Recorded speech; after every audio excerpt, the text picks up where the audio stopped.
Omo, it don't bust like this, it don't bust. It don't everywhere don't choke. This life now vanity upon vanity. Vanity upon vanity, no matter what. You get money, problem. You don't get problem. Ike Kweremadu try to help her daughter with kidney problem. He led himself to the worstest mistake in life. 10 years imprisonment in US. 10 years imprisonment. 10 years. This life. What I understand that what God say it will be, it will be. Doesn't matter you get money or not get money. So now he get money, he try to help his daughter to change her kidney. He led him to the prison. He's today a senior president of Nigeria. To show you that all Nigeria's leaders are corrupt. But just use this one as an example. As an example to all. A senior president for that matter. Oh, everywhere choke. But my guys, when I watch the video, I see how they judge this man. How they start to judge this man for what he has, what he does to this young man. Try to reveal his kidney to put to her daughter for this life for a joke. Everything is vanity upon vanity. We supposed to learn a lesson from this. I know everything is not about power, you have money. So that's it. And we're supposed to also, we youth of Nigeria are supposed to have it on mind that our leaders are corrupt. They only want their own side, they don't need your own side, they don't need whether you're good or not. So we need to make a right choice, make a right choice at a time. That's it. When I watch the video and share it, it's your boy once again, MC Piro.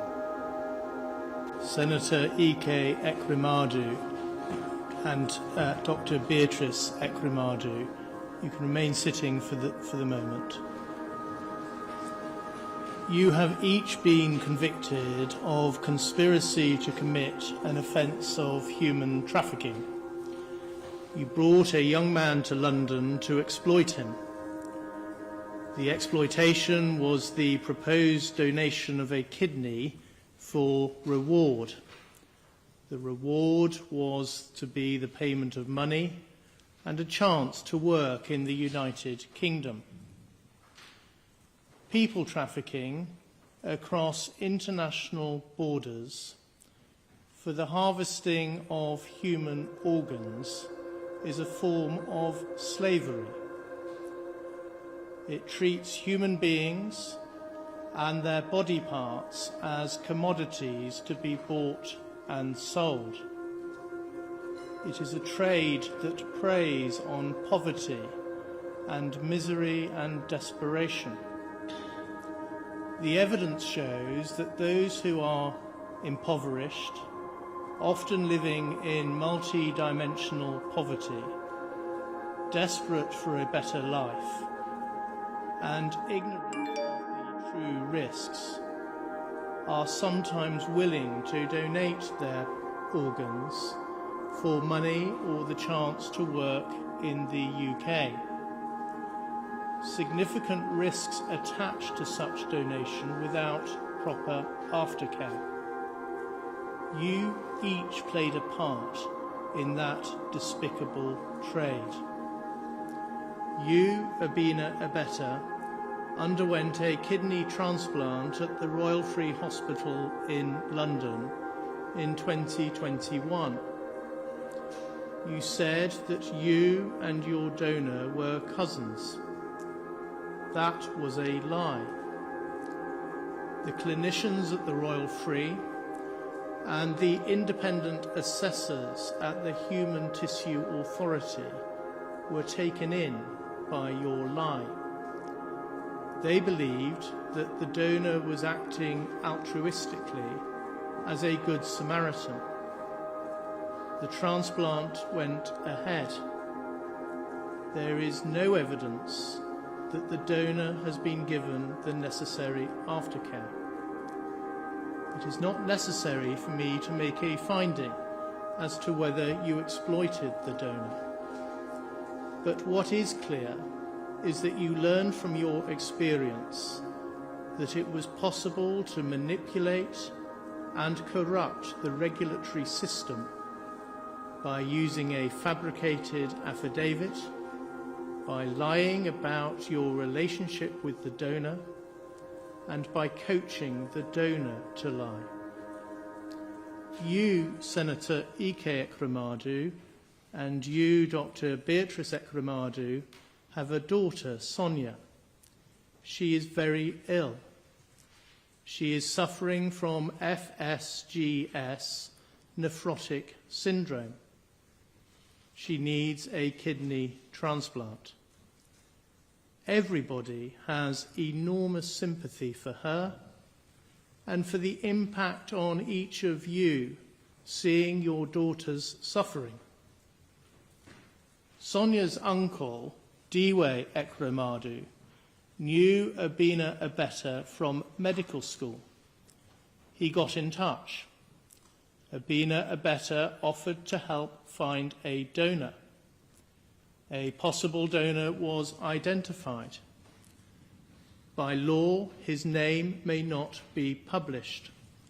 I will call him C. C grew up in a village where he had no electricity or running water. He left school at the age of 15 and he went to Lagos, where he sold phone accessories from a wheelbarrow in a market. He was earning about 3,500 naira a day, the equivalent of just £7. Tests in Nigeria showed that his blood group was the same as Sonia. He agreed to come to the UK. I am sure that he did not at any point agree to donate a kidney to Sonia altruistically. There was no reason why he should do so. He was not related to your family. He did not know Sonia or any other member of your family. Nothing was put in place to secure his future healthcare needs if he donated a kidney. The wealth and power inequality and disparity between you and C could not be more marked. You, Ike Ekremadu, are a senator in Nigeria's National Assembly. You have held high political office. You had many staff, including domestic staff, maids, chefs and drivers. You own multiple properties around the globe. There is evidence of as many as 40. More than £400,000 went into your bank account over a 6-month period. By contrast, C was unable to afford a £25 fare to travel from Lagos to Abuja. You each conspired together to bring C to the UK in order to exploit him. You all knew that was unlawful. You, Ike Ekremadu, had been part of the legislature that had introduced the law that made that conduct a criminal offence in Nigeria. You, Abina Abeta, secured the visa. You did so by telling a lie that C and Sonia were cousins, the same lie that you had told in respect of you and your donor. You also secured a fabricated affidavit testifying to their relationship as cousins, just as you had done for your transplant. You asked the Ekremadu family to pay C a fee of 3.5 million naira. The jury rejected your account that the fee was for his loss of earnings. The fee was paid by you, Ike Ekremadu. The jury rejected your account that you knew the fee was a scam and that no reward would ever be paid to C. The evidence suggests that a corrupt relationship was established with a member of Royal Free's staff, an interpreter who agreed to help with, quotes, coaching the boy, end quotes, and to provide the, quotes, relevant interpretation, end quotes.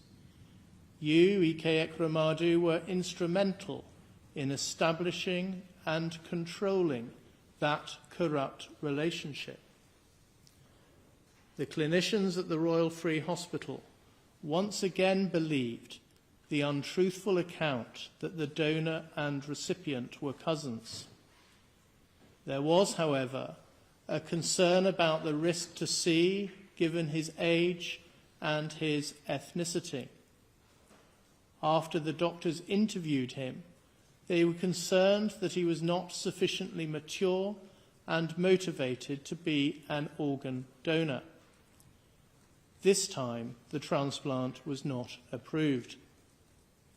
There was no report to the safeguarding team and no report to the police, despite the indicators that the donor was a victim of trafficking.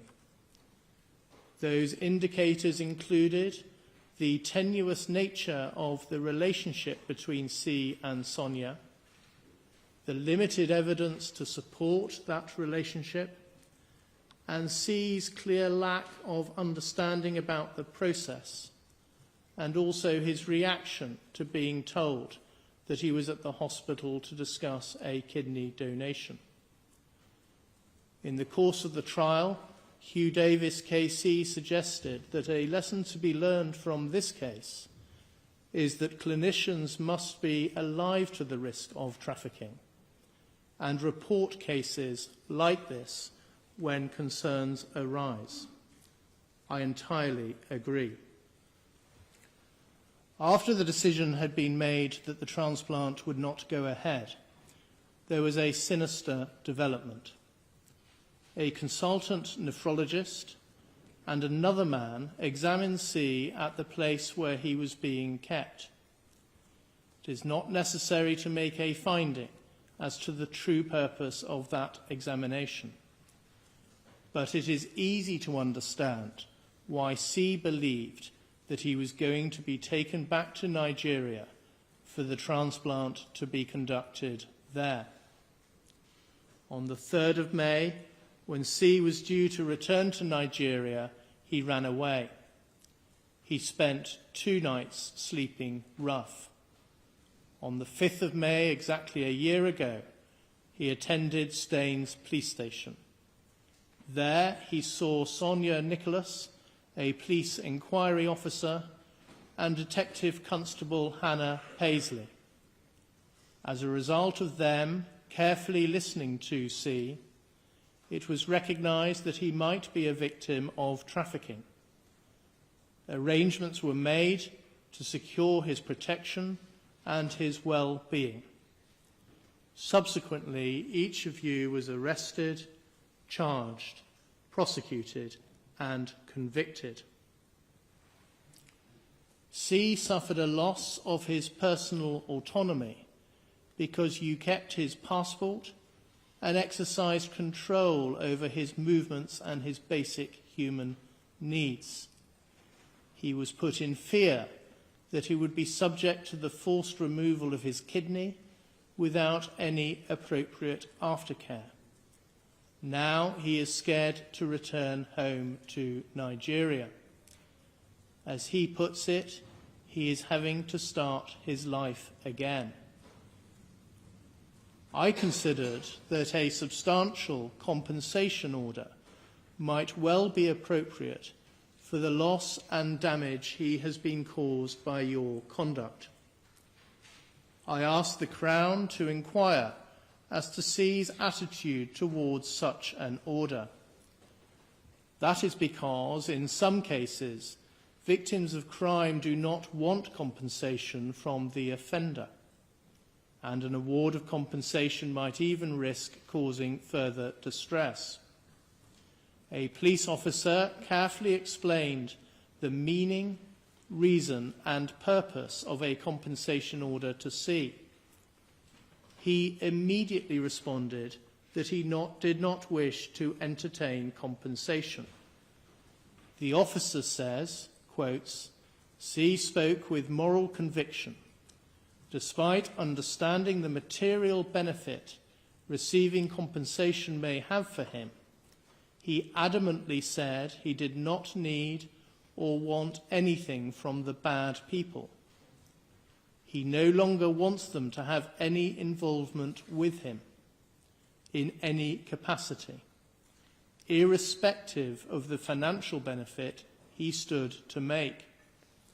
C said that he wanted to put this entire ordeal behind him and move on with his life. He believes this to be the right and fair thing to do." End quotes. 2 days later, the officer spoke to C again. He remained, quotes, "resolute with his decision regarding compensation and insisted he had not and did not wish to change his mind on the subject." End quotes. Of course, I respect C's views. In the circumstances, it is not appropriate to make a compensation order. The Crown seek an order for costs under Section 18 of the Prosecution of Offences Act 1985. I adjourn that application and will make directions for its determination. In the case of each of you, I impose the statutory surcharge order in the sum of £190. In each of your cases, the offence you committed is so serious that neither a fine nor a community sentence can be justified. A life sentence is not appropriate, and I do not consider that you are dangerous so as to merit the imposition of an extended sentence. Accordingly, in each case I pass a determinate custodial sentence with the shortest term that is commensurate with the seriousness of the offence, taking account of the aggravating and mitigating features. You will each serve part of the sentence in custody before being released on licence. When you are released, you will be on licence until the end of your sentence. You must comply with the terms of the licence and commit no further offences. Otherwise, you will be liable to serve a further period in custody. The disclosure and barring service will include each of you in the lists of those who are barred from working with vulnerable adults or children. You may ask the service to be removed from the lists. The Sentencing Council has published guidelines for offences of human trafficking, contrary to Section 2 of the Modern Slavery Act 2015. You have each been convicted of conspiracy to commit that offence. The offence that you committed is closely related to the guideline offence. I reject the defence submissions that the guidelines are not apt to cover this particular form of trafficking. I have close regard to the guidelines. I turn to the question of harm. The transplant did not go ahead, but you each intended that it should go ahead, and you each intended the harm to the donor that would result, and which was eminently foreseeable. The donor would have faced invasive surgery with a small but still possible risk of death. He would have faced spending the rest of his life with only one kidney and without any funding for the required aftercare. He would have faced an increased risk of early onset raised blood pressure and of developing chronic kidney disease later in life, as well as a lifetime risk of needing dialysis himself or even a kidney transplant. He was at an increased risk because of his young age and his ethnicity. the removal of a kidney amounts to serious physical harm, which has a substantial and long-term effect. Even if C had known that he was going to donate a kidney, I am sure that the risks had not been properly explained to him before he was brought to the UK. He was deceived and pressurised into donating a kidney. I reject the defence assertions that he consented in any meaningful sense. I am sure that he did not. There has been a substantial and long-term adverse impact on his daily life. He is scared to return to Nigeria because of the risk of retribution from those that are sympathetic to you. He lives a solitary existence and is separated from his life, his friends and his family as a direct result of this offence. This all amounts to Category 2 harm within the meaning of the Sentencing Council's guidelines. I do not accept the Crown's submission that the nature and extent of the harm justifies a movement to Category 1. But it does warrant an upwards adjustment within the category range. The fact that the transplant was not carried out merits a downwards adjustment, but the level of that adjustment is limited because, firstly, the gravamen of the offence is the agreement that you reached to exploit the donor. The offence was complete at that point. The offence focuses on the conduct of the offender rather than the harm that is caused to the victim. Secondly, you did not withdraw from the conspiracy. The only reason that the transplant did not take place was because the hospital refused to carry it out. In each case, your reaction was to seek to exploit others.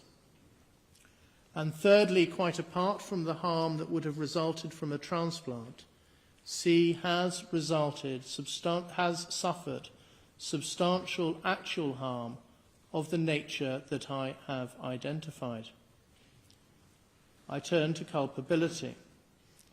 You, Abina Abeta, fall within the high culpability bracket. You played a leading role in the offending. You identified the donor and controlled him throughout the process. You did so in